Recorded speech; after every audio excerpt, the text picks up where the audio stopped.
Hello student, welcome to creative teaching. Student जो video लेकर आए हैं वो है एमए फर्स्ट ईयर, और जो बुक है आपकी वो है MPS 02 अंतर्राष्ट्रीय संबंध सिद्धांत एवं समस्याएं, international relation theory and problem, English में ये बुक का नाम है। और इसका चैप्टर जो है थर्ड चैप्टर, मार्क्सवादी तथा अन्य विलंबवादी उपागम। इससे पहले लास्ट वीडियो मैंने आपको बताई थी उदारवादी और नव उदारवादी उपागम। तो ये जो है मार्क्सिज्म के ऊपर है। इसमें मैं आपको बताऊंगा मार्क्सवादी क्या थे, उनके विचार क्या थे, और औपनिवेशिक से सिद्धांत भी इसमें दे रखे हैं, उपनिवेशवाद। तो ये इंपॉर्टेंट टॉपिक है, इसको मैं आपको शॉर्ट तरीके से बताऊंगा। तो स्टार्ट करने से पहले यदि आप इस चैनल पर नए हो और आपने चैनल को सब्सक्राइब नहीं किया है तो प्लीज़ नीचे देखे सब्सक्राइब बटन को क्लिक करें और चैनल को सब्सक्राइब करें और बेल आइकन का बटन भी दबाएं, ताकि जो भी वीडियो आता है इसकी नोटिफिकेशन आपके पास जल्द से पहुँच सके।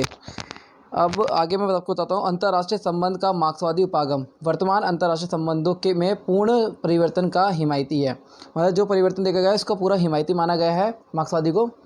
नेक्स्ट, कार्ल मार्क्स एवं उनके समर्थकों के अनुसार अंतर्राष्ट्रीय राजनीति विश्व स्तर पर वर्ग संघर्ष का रूप है। ये क्या है? एक वर्ग संघर्ष का रूप है, जिसमें पूंजीपति देश निर्धन देशों का शोषण करते हैं।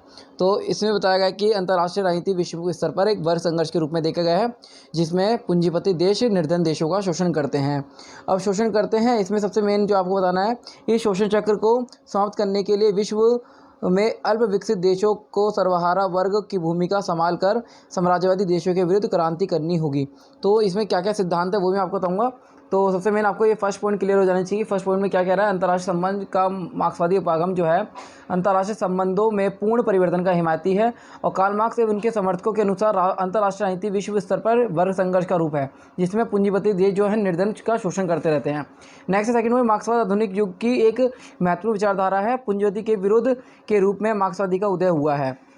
नेक्स्ट, राज्य को वर्गीय और राजनीतिक संघर्ष के रूप में देखा है, और पूंजी समाज में मजदूरों का अपना अस्तित्व होता है, और मजदूर अपना श्रम बेचता है, जीवन नहीं बेचता। ये बात उन्होंने कही है। तो अवधारणाएं क्या हैं? इनकी 3 अवधारणाएं, 4 अवधारणाएं जो आप इनको एक्सप्लेन कर सकते हैं। पहला है क्रांति की अवधारणा। सबसे मेन है कि शोषण चक्र जो है को समाप्त करने के लिए अल्पविकसित देशों को सर्वहारा वर्ग का भूमिका संभालकर साम्राज्यवादी देशों के विरुद्ध क्रांति करनी होगी। तो सबसे मेन है क्रांति की अवधारणा, कि हर किसी के अंदर क्रांति की अवधारणा होनी चाहिए, ताकि एक तरीके से वो अपना अधिकार मांग सके और अपने प्रभुत्व को दिखा सके और अभिव्यक्ति कर सके। नेक्स्ट है वर्ग संघर्ष की अवधारणा। मार्क्सवाद का मानना है कि जब तक राज्य है तो राज्य में वर्ग संघर्ष होना स्वाभाविक है, और वर्ग संघर्ष के द्वारा ही एक तरीके से हम एक तरीके से अच्छी एक तरीके शासन व्यवस्था को वो चुन सकते हैं, जिसमें एक तरीके से लोगों द्वारा चुनी सरकार हो। नेक्स्ट है इतिहास की व्याख्या। कि इतिहास की व्याख्या में लिखते हैं कि मार्क्सवादी का कहना है कि इतिहास की व्याख्या तभी संभव है जब एक अच्छा शासक जो है अपना काम करे, उत्तरदायी को निभाए, और उसके देश की एक तरीके से रक्षा करे, और उसको एक तरीके से जो भी अधिकार हैं लोगों को उनको अधिकार दे, तो तभी इतिहास की व्याख्या हम कर सकते हैं। नेक्स्ट है अलगाववाद। कि अलगाववाद मतलब एक अलग से मांग करना। तो अलगाववाद भी एक अलग से मांग करने की पहल करता है कि अलग से हमें अधिकार मिलने चाहिए। नेक्स्ट है मार्क्सवादी के अनुसार किसी भी युग की समाज व्यवस्था तत्कालीन उत्पादन प्रणाली पर आश्रित होती है। तो आपको रखना है मार्क्सवाद के अनुसार जो है किसी भी युग की समाज व्यवस्था जो है तत्कालीन उत्पादन प्रणाली पर आश्रित होती है। उत्पादन बढ़ाने के लिए नए नए उपाय सोचे जाते हैं, और नए नए उपकरणों का आविष्कार होता है, जिसमें समाज व्यवस्था भी बदल जाती है और समाज 2 वर्गों में विभाजित हो जाता है, शोषित और शोषण वर्ग। तो इससे पहले मैंने आपको जो 4 बातें बताई अवधारणाएं, इनको आप अच्छी तरह एक्सप्लेन कर सकते हैं, अपने व्यू में एक तरीके आंसर दे सकते हैं।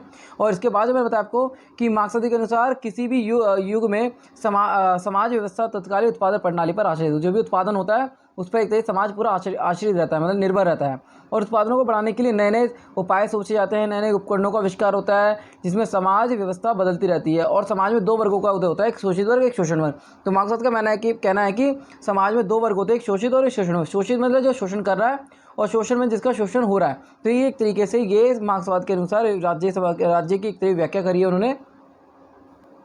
मार्क्सवाद के विचारकों के अनुसार भौतिक व्यवस्था तथा वर्ग संरचना निश्चित समय में जो उत्पन्न करते हैं वही राजनीति विश्व राजनीति का मार्ग एवं प्रकृति का निर्धारण करते हैं। सबसे मेन आपको याद रखना है कि मार्क्सवादी विचारकों के अनुसार जो भौतिक व्यवस्था का वर्ग संरचना निश्चित समय में जो उत्पन्न करते हैं, मतलब जो चीज़ उत्पन्न करते हैं वही राजनीति विश्व राजनीति का मार्ग प्रकृति का निर्धारण करते हैं। इसलिए विभिन्न विषयों में की सामाजिक सीमाओं से बाहर निकलकर अंतर्राष्ट्रीय राजनीति का गतिशील अध्ययन किया जा सकता है।